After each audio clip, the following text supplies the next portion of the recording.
So velocity day when you're gonna come into premier pitching, it's gonna start with your warm-up. That's mobility and correctives that are individualized to each guy, kind of help them get loose in certain areas, hit ranges of motion. And then that's all prior to their dynamic warm-up. Then they'll go through and hit a dynamic warm-up, get the body hot, get a good sweat going, make sure that they're in the right state of mind, the body's prepped and ready to go. From there, they'll end up going through what we would call movement pattern prep, specific drill work, whether it's med ball throws or any kind of environment like that, allows guys to feel specific feels or cues or stuff that we're trying to get them to feel prior to going into a high intensity day. And then after they complete that, they'll go through their Yeager band routine, wrist weight routine, and plyo prep routine.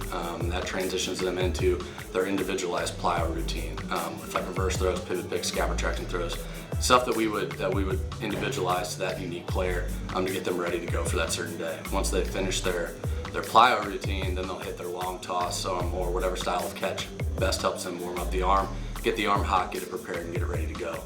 And then from there, we start to transition guys into their individual velocity environment, whether that's pull downs, plyo velo, compressions, anything that we think is going to best hit those needs of how they're going to get their max velocity and obtain that stress for the day.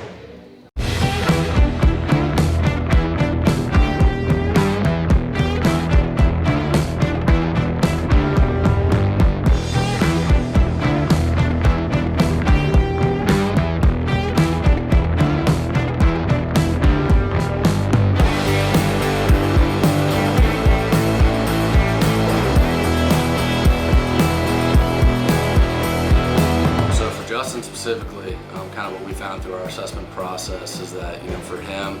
in talking with him, and his goals is increasing the floor in terms of his velocity and average velocity per game.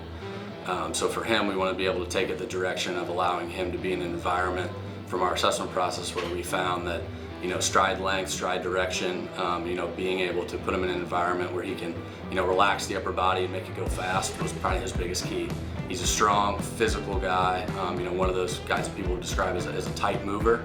Being able to put him in an environment that's a lot more free, like pull downs, is going to allow him to express those full ranges of motion, find that stuff that maybe he can't find in a more static environment, like being on the mound. And then from there, he's able to take those impulses, those feels he gets from pull downs and transition it all the way back to the mound, and that end result being like, let's see what we can get velocity-wise off the bump today, for 4 or 5 throws, and kind of give him that baseline feel of